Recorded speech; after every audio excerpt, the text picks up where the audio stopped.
Hey, and welcome back to our series on Frameboard Profitability, a step-by-step guide to better Frameboard management. And I am so excited that you've joined us back for session 3, which is positioning for managed care. Over the course of the next few minutes, we're going to be talking about how we can incorporate high margin products into our planogram, but more specifically, how do we leverage these with managed care plans? We're going to determine the number of units needed in your planogram for high margin product and how to track your high margin product within Edge Pro.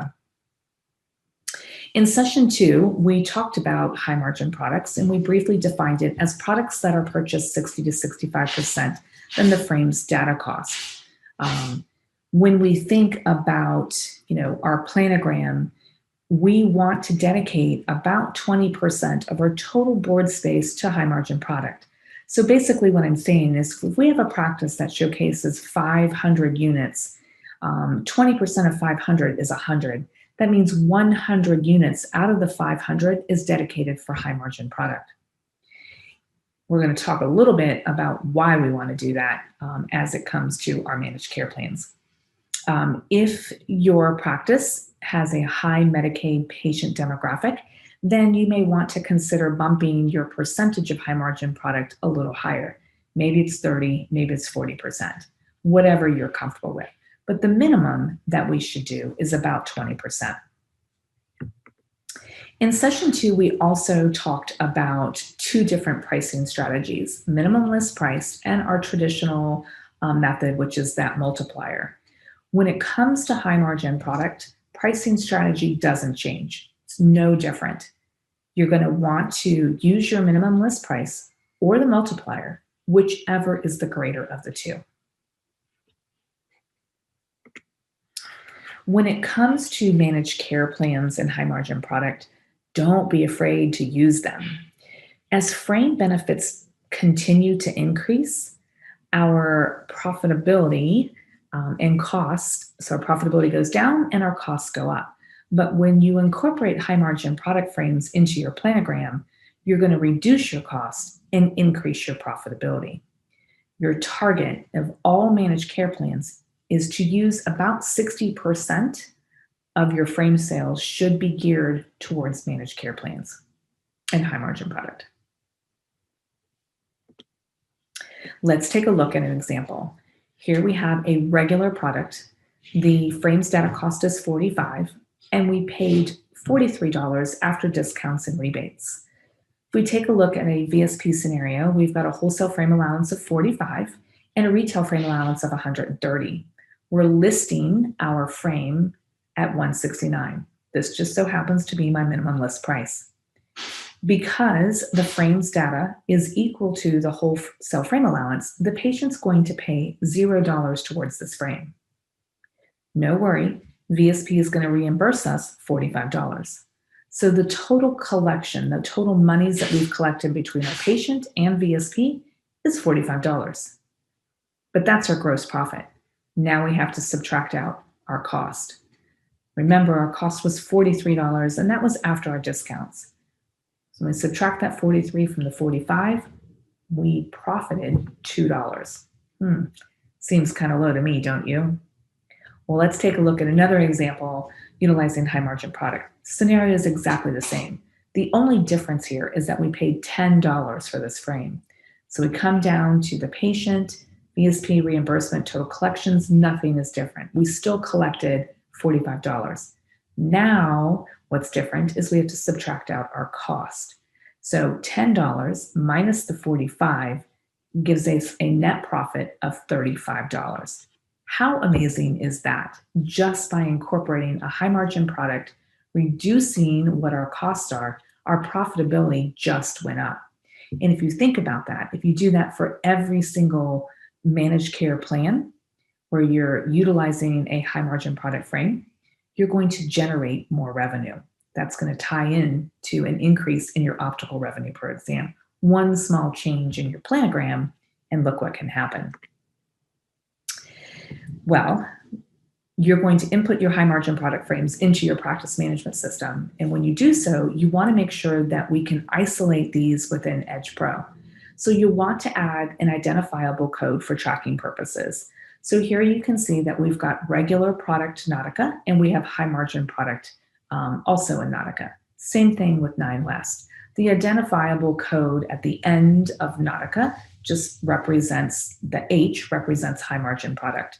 So now you can track exactly how many units were sold for each of your managed care plans or in totality. Still don't believe me? Let's take a look. Here's proof in the numbers that incorporating high margin product can actually be of huge benefit. Let's just take a look at our total units sold. So for this particular practice, and this is a real practice that's incorporated high margin product, for the year to date, they've sold 791 units. I did isolate VSP. I wanted just to see how many VSP frame sales did we have. Out of the 791, 550 of those belong to VSP. Well, knowing that this practice incorporates high margin product, I wanted to know how many high margin product frame sales did they have? And they had 232 for VSP. So remember, our goal is 60%. This practice does a really good job, and they're sitting at 42% of all frame sales, as it relates to high margin product and managed care. So let's go over to the far right-hand side of the page, and let's start at the top with Calvin Klein. Calvin Klein has an average cost of about $87.89. Now, granted, that's before any discounts and rebates. And those discounts and rebates can vary from one practice to another. It can vary from your alliance. So we just did the average cost, knowing that that net profit is going to go up just a little bit. On the Calvin Klein high margin product, we paid $10 for this frame, right? So by the time we figure out what is our net profit with our regular inline, we made $921. Okay, that's not bad for 15 frames. We sold 24 high margin product frames and we made a net profit of $3,463. So the difference between that regular Calvin Klein frame and our high margin product frame is about $2,500. That's huge.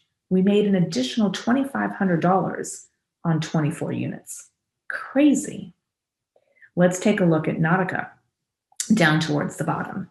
So again, we have Nautica regular inline frames and we have high margin Nautica frames as well.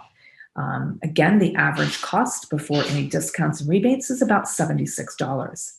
We paid $10 for those Nautica frames. So if we just look at the net profit, our regular inline frames, we generated $1,300. And on our high margin, we generated $2,300.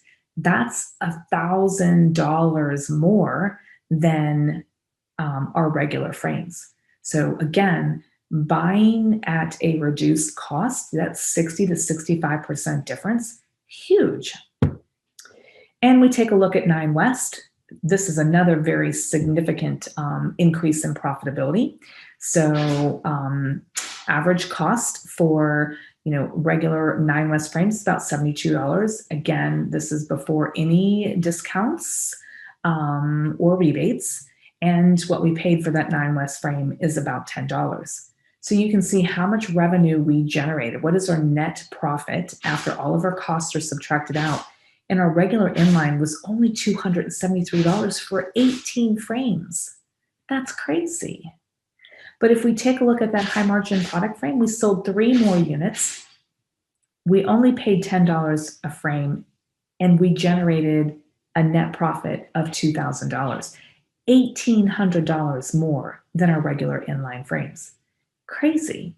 So just those 3 components right there, the $2,500, the grand, that's $3,500, and then another $1,800, that's almost $5,000 just in these 3 lines that we generated in additional revenue. Crazy.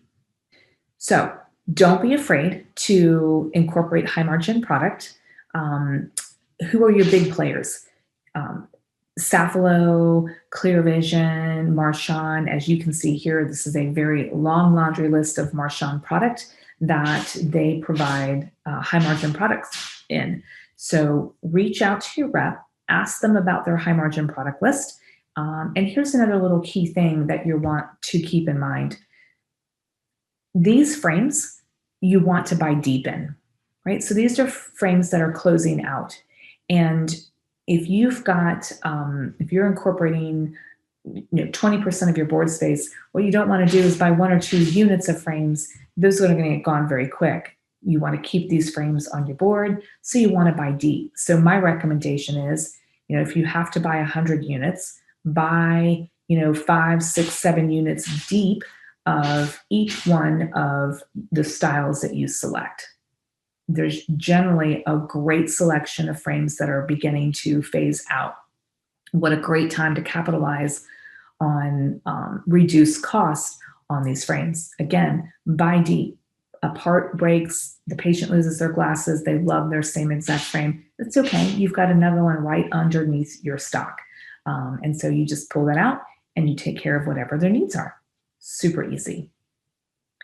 Hope you found this to be incredibly valuable. As we continue on in our series, session 4 is going to be about tracking for success. And in this particular session, we're going to go through an Edge Pro tutorial on how you can go find this information that we've talked about over the past 3 sessions. So look forward to seeing you in session 4.